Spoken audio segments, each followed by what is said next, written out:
Guys, നിങ്ങളെല്ലാവരും ഇപ്പോൾ യൂണിവേഴ്സിറ്റീസൊക്കെ check ചെയ്തുകൊണ്ടിരിക്കുകയായിരിക്കും. വെബ്സൈറ്റിൽ എപ്പോഴെങ്കിലുമൊക്കെ അഡ്മിഷൻ പോർട്ടൽ ഓപ്പൺ ആവുന്നുണ്ടോ എന്നൊക്കെ നോക്കിയിട്ട് എല്ലാവരും ഇങ്ങനെ അപ് ടു ഡേറ്റ് ആയിട്ട് ഇരിക്കുകയെന്ന് വിചാരിക്കണം.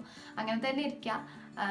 കാരണം നമ്മൾ എപ്പോഴും അപ്ഡേഷൻ കാര്യങ്ങൾ വരിക എന്ന് പറയാൻ പറ്റില്ല. അതുകൊണ്ട് അപ് ടു ഡേറ്റ് ആയിട്ട് നിൽക്കുക.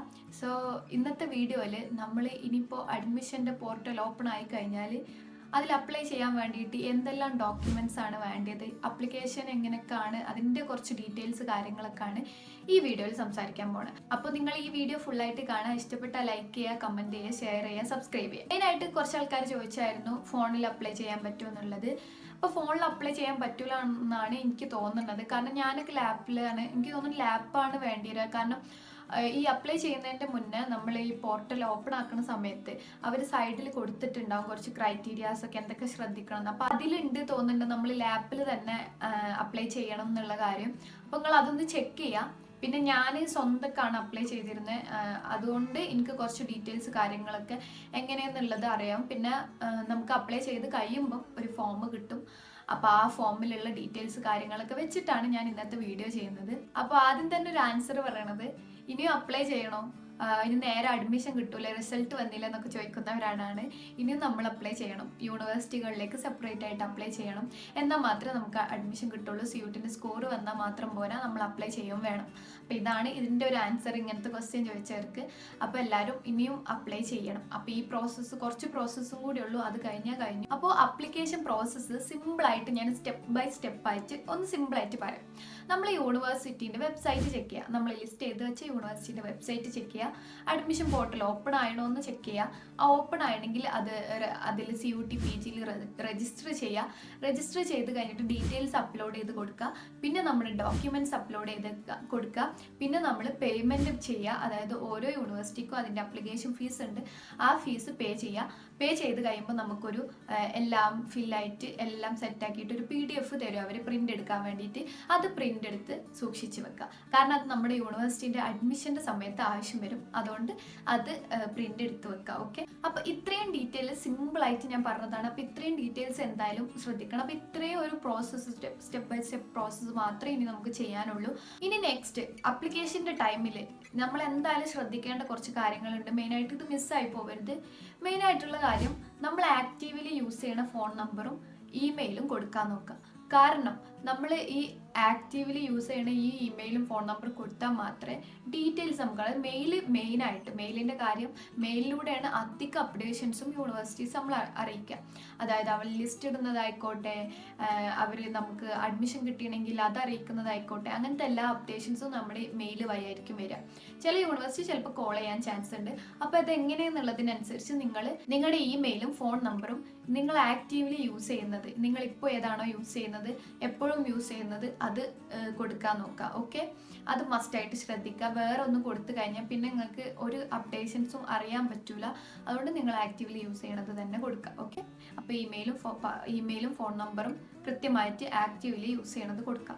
പിന്നെ രണ്ടാമത് കറക്റ്റായിട്ട് നമ്മുടെ സബ്ജക്റ്റ് ചൂസ് ചെയ്യുക. പിന്നെ മൂന്നാമത് പറയുകയാണെങ്കിൽ ഡെഡ് ലൈന് കറക്റ്റായിട്ട് ചെക്ക് ചെയ്യുക.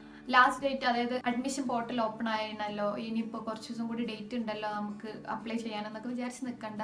നിങ്ങളെ കോഴ്സിലേക്ക് നിങ്ങൾ അത്യാവശ്യം നേരത്തെ തന്നെ അപ്ലൈ ചെയ്യാൻ നോക്കുക. അപ്പോൾ അതാണ് മെയിനായിട്ട് നിങ്ങൾ ശ്രദ്ധിക്കേണ്ട 3 കാര്യങ്ങൾ അറിയണത്. അപ്പോൾ 1, നമ്മുടെ ഫോൺ നമ്പറിൻ്റെ ഇമെയിലിൻ്റെ കാര്യം. 2, നമ്മൾ സബ്ജക്റ്റ് ചൂസ് ചെയ്യുക. പിന്നെ ഡെഡ് ലൈന് ചെക്ക് ചെയ്യുക എന്നുള്ളതാണ്. അപ്പോൾ ഇത് നിങ്ങൾ എന്തായാലും ശ്രദ്ധിക്കുക. ഓക്കെ, അപ്പോൾ ഇനി നെക്സ്റ്റ് ആയിട്ട് പറയാൻ പോണത് എന്തെല്ലാം ഡീറ്റെയിൽസ് ആണ് നമുക്ക് അപ്ലോഡ് ചെയ്ത് കൊടുക്കാണ്ടാവുക. അതായത് എന്തെല്ലാം ഡീറ്റെയിൽസ് ആണ് അവർ ചോദിക്കുന്നത് എന്നുള്ള കാര്യങ്ങളാണ് ഇനി പറയാൻ പോകുന്നത്. അപ്പോൾ അപ്ലൈ ചെയ്യുമ്പോൾ എന്തൊക്കെ ഡീറ്റെയിൽസ് കൊടുക്കണം എന്നുള്ളത്. അപ്പോൾ മെയിനായിട്ട് അപ്ലൈ ചെയ്ത് കഴിയുമ്പോൾ നമുക്ക് ഒരു ഫോം കിട്ടും. ഞാൻ പറഞ്ഞില്ല, ആ ഫോമാണിത്. അപ്പോൾ ഈ ഫോമിൽ എന്തെല്ലാം ഡീറ്റെയിൽസ് ആണ് ഞാൻ കൊടുത്തിട്ടുള്ളത്, അതിനനുസരിച്ചിട്ടുള്ള കാര്യങ്ങളാണ് പറയാൻ പോകുന്നത്. സെൻട്രൽ യൂണിവേഴ്സിറ്റി ഓഫ് ഹിമാചൽ പ്രദേശിൻ്റെ ഫോമാണ്. അപ്പോൾ ചില യൂണിവേഴ്സിറ്റി ചിലപ്പം അഡീഷണൽ ആയിട്ട് എന്തെങ്കിലും ചോദിച്ചേക്കാം. പക്ഷേ ഇതെന്തായാലും മെയിനായിട്ട്, ഇതിൽ പറയുന്ന കാര്യങ്ങൾ എന്തായാലും മെയിനായിട്ട് അവർ ചോദിക്കും. അപ്പോൾ നിങ്ങൾ ഇതൊക്കെ സെറ്റാക്കി വെക്കാനാണ്ട് ഈ ഡീറ്റെയിൽസ് എന്തൊക്കെയാണെന്നുള്ളത് ആദ്യം പറയാം.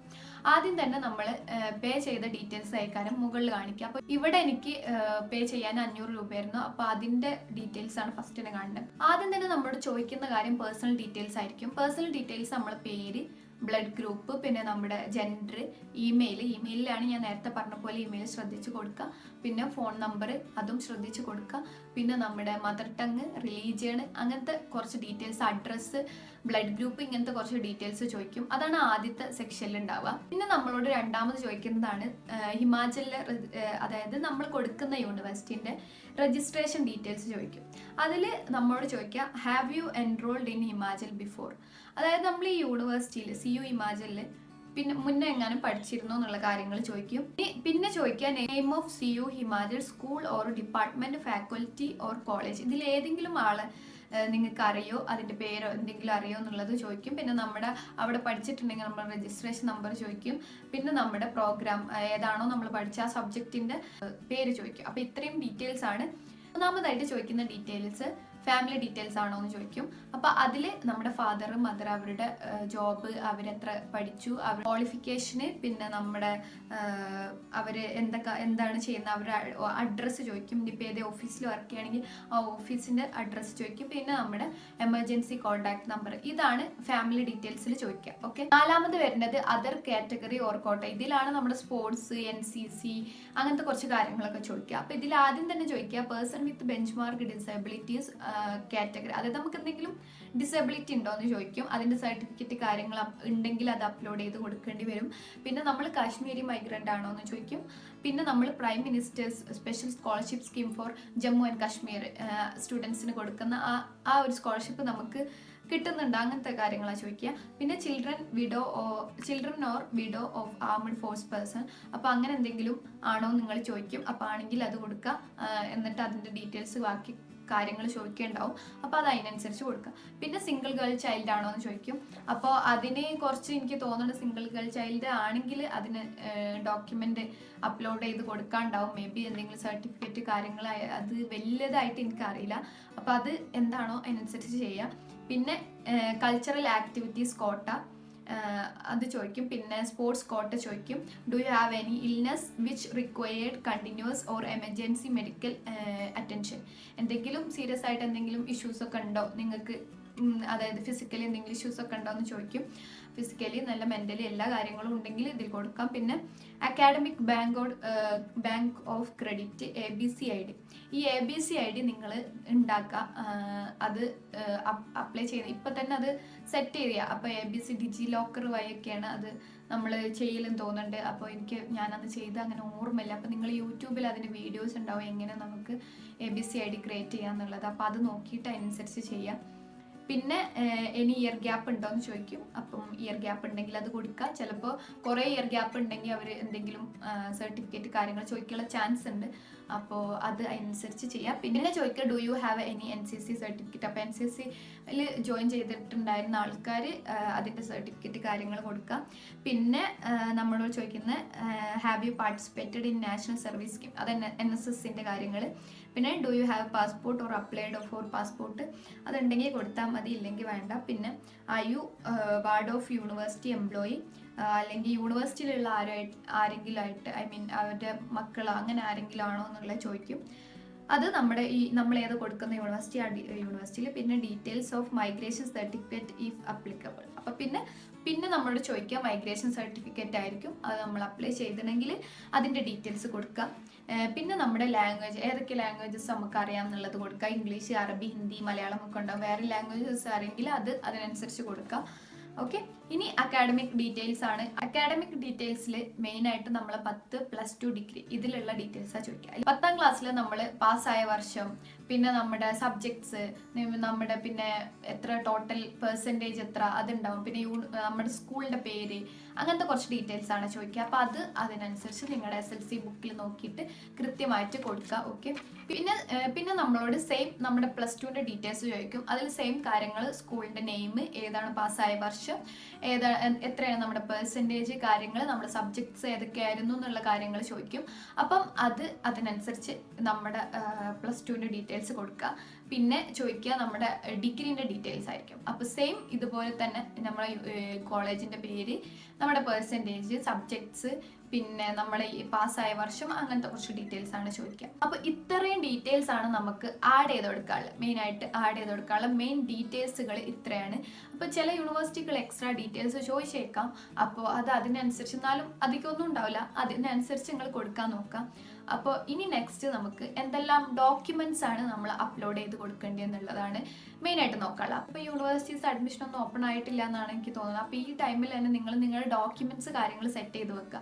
ഓക്കെ, അപ്പോൾ എങ്ങനെയാണ് നമുക്ക് ഡോക്യുമെന്റ് സ്കാൻ ചെയ്യുക? അതായത് ഇനിയിപ്പോൾ ഒരു നമ്മുടെ സിഗ്നേച്ചർ നമ്മളൊരു വൈറ്റ് പേപ്പറിൽ സിഗ്നേച്ചർ ചെയ്തിട്ട് അത് നമുക്ക് എങ്ങനെ PDF ആക്കാം എന്നുള്ളത് ഞാൻ ജസ്റ്റ് അറിയാത്തവർക്ക് വേണ്ടിയിട്ട് സ്കാൻ ചെയ്ത് PDF ആക്കുന്നത് ഞാൻ സൈഡിൽ കൊടുക്കാം. അപ്പോൾ ഡ്രൈവിൽ പോയിട്ട് നമുക്ക് സൈഡിൽ ഒരു സ്കാനിങ്ങിൻ്റെ ഓപ്ഷൻ ഉണ്ടാവും.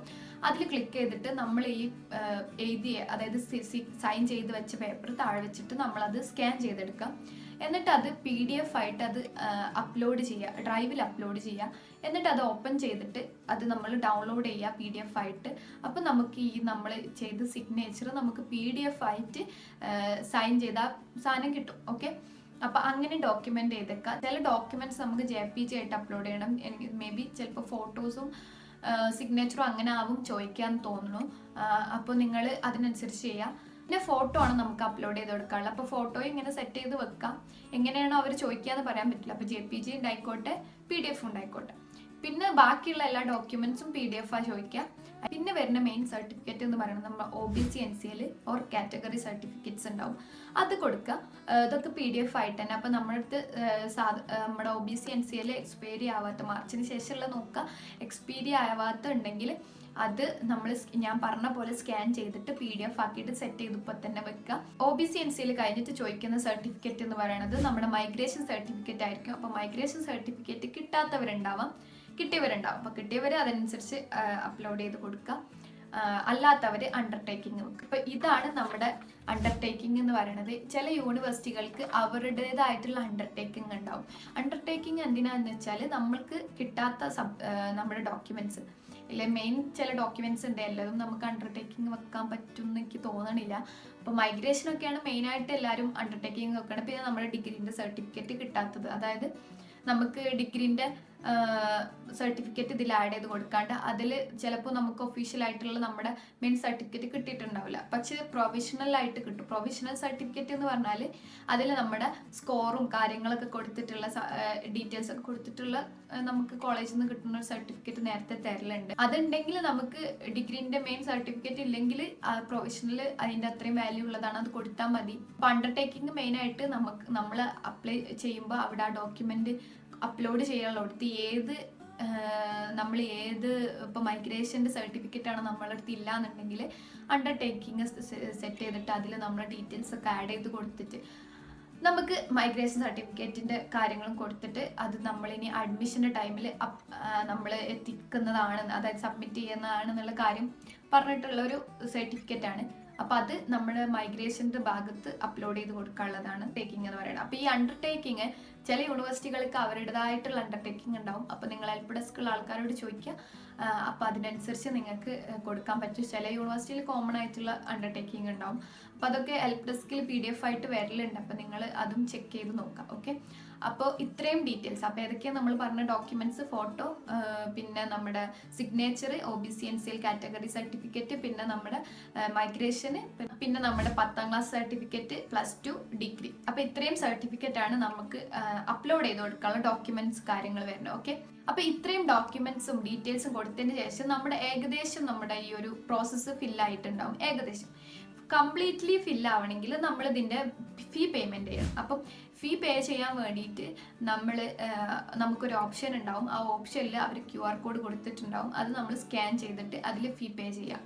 അപ്പോൾ ആ ഫീ പേയ്മെൻറ്റ് കൂടി കഴിഞ്ഞ് കഴിഞ്ഞാൽ നമുക്ക് എന്ത് കിട്ടും, നമ്മുടെ ഒരു പ്രിൻറ്റഡ് ഫോം കിട്ടും. അതായത് നമ്മൾ ഇത്രയും ആഡ് ചെയ്ത് കൊടുത്ത സാധനങ്ങൾ, അതായത് ഇത് ഓരോന്നും നമ്മൾ പ്രോസസ്സ് നെക്സ്റ്റ് അടിക്കുമ്പോൾ നമുക്ക് ചെക്ക് ചെയ്യാനുള്ള ഓപ്ഷൻസ് ഒക്കെ ഉണ്ട്. അപ്പോൾ നിങ്ങൾ ഡീറ്റെയിൽ ആയിട്ട് ചെക്ക് ചെയ്യാൻ നിങ്ങളുടെ മെയിലും ഫോൺ നമ്പറൊക്കെ ഡീറ്റെയിൽ ആയിട്ട് ചെക്ക് ചെയ്യാൻ, തെറ്റൊന്നും വരാത്തത്. അപ്പോൾ അങ്ങനത്തെ മിസ്റ്റേക്ക് ഒന്നും ചെയ്യാണ്ടിരിക്കുക, മിസ്റ്റേക്കുകൾ വരുന്നതൊക്കെ കറക്റ്റ് ചെയ്യുക. എന്നിട്ട് ചെക്ക് ചെയ്തിട്ട് മാത്രം നമ്മൾ നെക്സ്റ്റ് കൊടുക്കാം. ഓക്കെ, അപ്പോൾ ഫുള്ളി കംപ്ലീറ്റ് ചെയ്ത് കഴിഞ്ഞാൽ പിന്നെ എഡിറ്റഡ് ഓപ്ഷൻസ് പിന്നെ വരാൻ ചാൻസ് കുറവാണ്, ചിലപ്പോൾ വരാം. ഓക്കെ, അപ്പോൾ നിങ്ങൾ ഫുൾ കംപ്ലീറ്റ് ചെയ്യുക. ഓക്കെ, അപ്പോൾ പേയ്മെൻറ്റ് കൂടി കഴിഞ്ഞ് കഴിഞ്ഞാൽ നമുക്ക് ആ പ്രിൻറ്റിങ് ഓപ്ഷൻ വരും. നമ്മൾ ഇത്രയും കൊടുത്ത ഡീറ്റെയിൽസ് പറഞ്ഞിട്ട് ഒരു രണ്ട് A4 ഷീറ്റ് ഉണ്ടാവും. അപ്പോൾ ആ A4 ഷീറ്റ് പ്രിൻ്റ് എടുത്ത് വെക്കുക എന്നുള്ളതാണ് നെക്സ്റ്റ് പ്രോസസ്സ്. അപ്പോൾ നിങ്ങളത് പ്രിൻ്റ് എടുത്ത് സൂക്ഷിച്ച് വെക്കുക. അതെന്തായാലും നിങ്ങൾക്ക് കിട്ടുന്ന ഏതാ യൂണിവേഴ്സിറ്റി അത് അവിടെ നമുക്ക് കൊടുക്കേണ്ടി വരും. അപ്പം ഇത്രയും കാര്യങ്ങളാണ് നമ്മുടെ ഈ വീഡിയോയിൽ സംസാരിച്ചിട്ടുള്ളത്. ഇനിയും നിങ്ങൾക്ക് ഡൗട്ട് ഉണ്ടെങ്കിൽ നിങ്ങൾ സ്പെഷ്യലി ചോദിക്കുക, കമൻറ്റിലായിക്കോട്ടെ. ഇൻസ്റ്റഗ്രാമിൽ കുറേ ആൾക്കാർ ചോദിക്കുന്നുണ്ട്, എൻ്റെ മാക്സിമം ഞാൻ റിപ്ലൈ തരുന്നുണ്ട് എന്നുള്ളതാണ് എൻ്റെ വിശ്വാസം. പിന്നെ കുറച്ച് ആൾക്കാർ നോൺ CUTൻ്റെ കാര്യങ്ങൾ ചോദിച്ചായിരുന്നു, അതായത് എക്സാം എഴുതാൻ പറ്റിയില്ല പിന്നെ എന്താ ചെയ്യാന്നുള്ളതൊക്കെ. അപ്പോൾ നോൺ CUT കഴിഞ്ഞ പ്രാവശ്യം കുറേ അതായത് ഈ അഡ്മിഷൻ പ്രോസസ്സൊക്കെ കഴിഞ്ഞ് ഓഗസ്റ്റ് സെപ്റ്റംബറും കഴിഞ്ഞിട്ടാണെന്ന് തോന്നുന്നുണ്ട് നോൺ CUT ഒക്കെ ഓപ്പൺ ആയി കഴിഞ്ഞാൽ. അതൊക്കെ കുറച്ച് ടൈം എടുക്കും. അപ്പോൾ നിങ്ങൾക്ക് അങ്ങനെയും ജോയിൻ ചെയ്യണമെങ്കിൽ ചെയ്യാം. അപ്പോൾ നിങ്ങൾ എന്ത് ചെയ്യുക, നോൺ CUTൻ്റെ കാര്യം ചോദിച്ചവർക്ക് വേണ്ടിയിട്ടാണ് ഈ ആൻസർ പറയണത്. പിന്നെ അഡ്മിഷൻ്റെ ഡീറ്റെയിൽസ് കാര്യങ്ങളൊക്കെ നെക്സ്റ്റ് വീഡിയോയിൽ പറയാം. അപ്പോൾ ഇത്രയൊക്കെ ഉള്ളൂ. Bye bye.